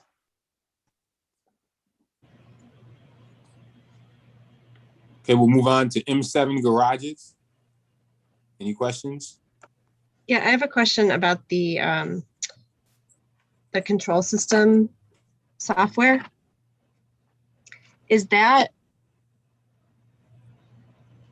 maybe I'm answering my own question, because I was wondering about the different parking meters in the city. I'm wondering if that had anything to do with the parking meters, but probably not, because it's the garages. No, those are the revenue control devices. When you come into the garage, when you get your ticket, that counts and it goes to a central system that makes sure that all the money's accounted. And what we've done is over the years we've have a centralized, unified system that reports out and keeps track of all of our revenues. Okay. That's it, right, Chris? You did, Norm. Thanks. Could I add that question in here about the parking meters? There's a couple of different kinds that we have, and one kind never takes my credit cards. And I'm wondering if there's an effort to standardize the parking meters that we use. And I like one that's connected to the app. But Councilmember Lupien, you're not talking about the garage? Are you talking about garages, or are you talking about parking meters? Parking meters. He's talking about the parking meters. So yeah. I don't know if Laura is on the line. We were testing out different types of, we installed the standalone, parking stations where you have to walk to those, and that's a different vendor than the ones that is the text one to add money basically through text message or through your cell phone. We tested those out. We are installing more of those across the city. And so we can have Laura give you a presentation on, all of that because it's a complex system. And as we talk about the parking revenue control system as well, we learned that Parking Soft has gone out of, has been bought by a different company. And so we will also need to, go over those particular stations and when they age out and put in new systems to upgrade to the T2 systems. And so there's a lot going on with parking, and we can have Laura give you and City Council a presentation on those parking meters. Mayor, also, if I could just add, Councilman, if you could let us know if there's a particular machine that's glitching on your credit card, we'd like to know that. And it's not uncommon that could be the case. So if you could let us know where that is, we can just double check and make sure everything's working properly. Yeah, there's a couple. I do try to call them in, but it seems to be like the standalone ones that you walk to are more likely to reject my card. Older technology, the existing kiosks. But please keep us keep us abreast of which ones aren't working, so we can be on top of that. Okay, M8 public facilities, public safety facilities. Yes. Question on M8. Okay, let's go with President Scott, please. A question about the animal services buildings. I see that there has not been or any plans for anything to happen there before 25, 26. I'm wondering when was the last time before this year any kind of construction or rehabilitation was done at that building? Council President Scott, we installed a new hospital there, a surgical unit. We replaced the HVAC units. We are routinely going and put in new cages, feeders. We replaced the freezer. I recall when we actually took that facility and converted it, it was a gift from Kodak, and we converted that to the animal services building.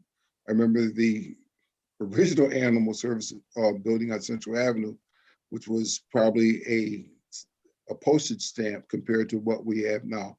So we are looking and working with our team to determine what the needs are and the direction of the animal services facility needs for the future. So we are continuing to do work there. I'm glad to hear that. I didn't make the trip over with Councilmember Gruber and Vice President Lightfoot. We've received a large number of complaints about the building from folk who are apparently volunteer staff who are talking about how deplorable the conditions are. So Councilmember Gruber, I don't see Vice President Lightfoot. Does what Commissioner Jones described square up with what you all encounter? I can tell you, Council President Scott, that I went over there, I believe early part of last year, if not the end of the year before. And there are some upgrades that I know that Chris Fitzgerald, our Director of Animal Service, wants to do. And so I do know that there's more that needs to be done at the Animal Service Shelter. But Commissioner Jones is right that we have made investments and significant investments. But of course, there's always more in all of our buildings that can be done. And the age of this building is also a challenge. I do know that they want to do a fundraiser for expansion to be able to, have a more of a suite option. And so that's something that we have been talking about as well. And so I don't know when Councilman Gruber and Vice President Lightfoot went over, but I can tell you, I believe that Deputy James, did you go with me over there? Is that, yeah. So we did a tour over there probably a year ago, and we can go back to check on it as well. I would greatly appreciate that because, I don't have any furry family members, so I don't have the same perspective. But I do. And I know you do. You and Rocco. Yes. But the amount of concern and passion that was expressed by the volunteers was really, really moving. And so I would hope that as we set our priorities in doing buildings, that we recognize that since this does affect the animal life, that we give them some level of priority as we move things around. Okay. Thank you. Anything else on M8 public safety facilities? Yes, I have something. Councilmember Melendez. So with respect to firehouses, one of the things that I've heard from active members is that when these fire service buildings were built, it was predominantly male firefighters. And some of the facilities have shared restrooms, for example, with wide open toilets and the same sleeping quarters in some of the buildings. And so I'm just wondering, I know that's probably a heavy lift, but looking towards the future, if there's any opportunity to think about some of the design of these facilities, or if there's anything we can do to break up and some of these shared restrooms and shared spaces.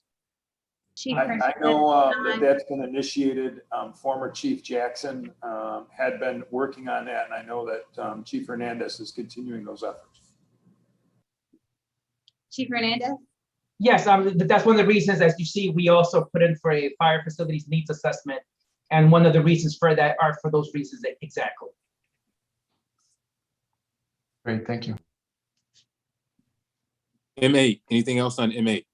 Yeah, I have a question. The upgrades for the kitchen, it seems like a lot. And I know a lot of times these things cost more than I would imagine, but can you speak to kind of what goes into the kitchen upgrade?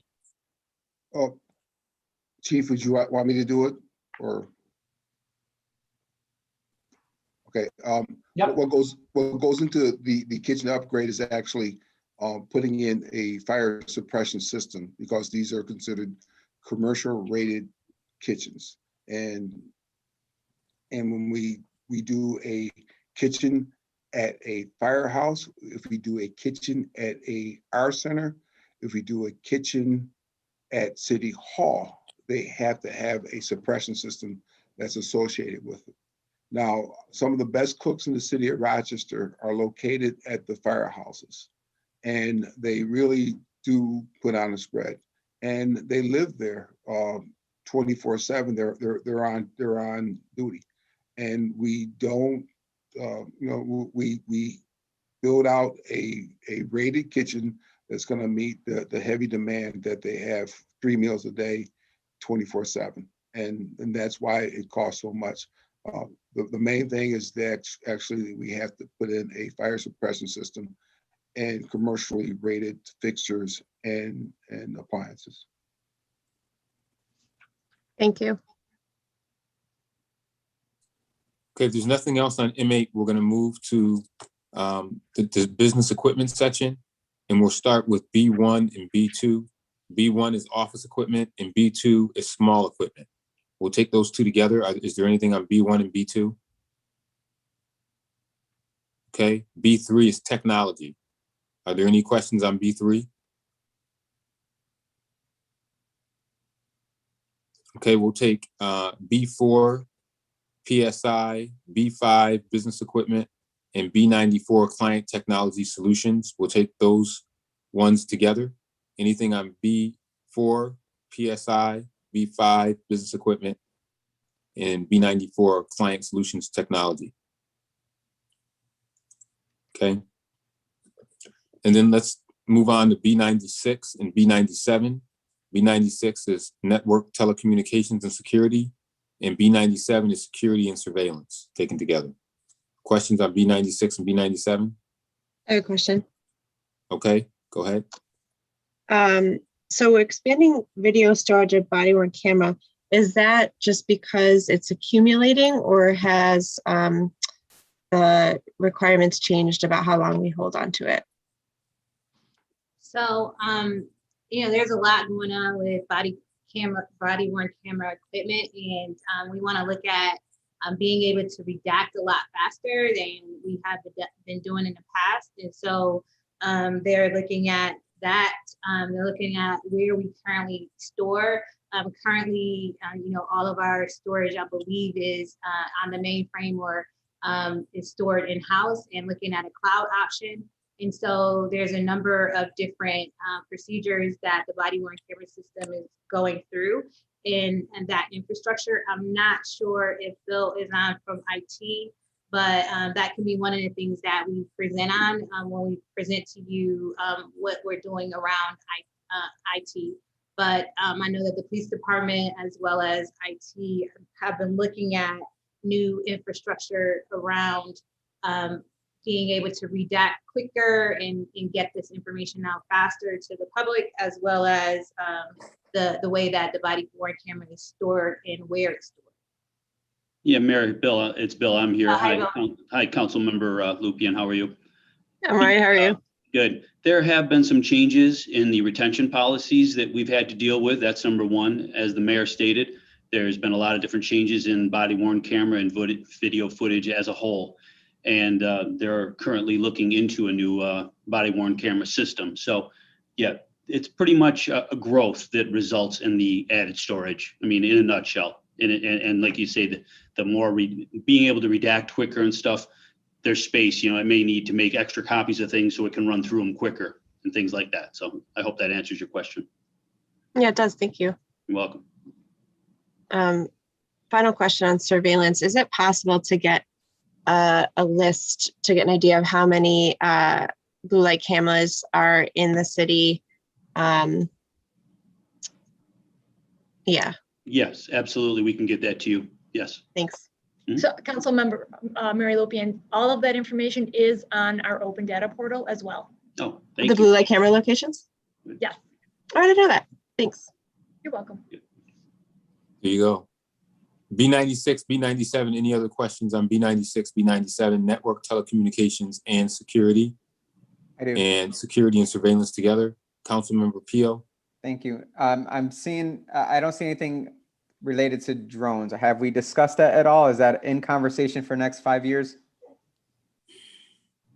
The police department, they do have drones, and there's a certain course and of course flying training that you need to take to be able to operate them. And so I know that this is something that they have been looking at as it pertains to the ATVs and in that technology. And so we do have drones that they have access to and have been utilizing. Thank you. One more question. Go ahead, Councilmember Lupien, B96, B97, go ahead. Is a listing of what types of surveillance equipment we own also on the open data portal? No, it is not. Is that something we could get? I will have to get back to you on that answer. Okay, thanks. Okay. Anything else on B96 and B97 under business equipment? If not, we'll move to the last section of the CIP, which is the non-public safety fleet, and that takes us to N1 motor equipment. Any questions on N1 motor equipment? Okay, great. Hearing none. That concludes all of the sections for the CIP. If there is no further business to come before the Finance Committee, we are adjourned. I thank the mayor and her team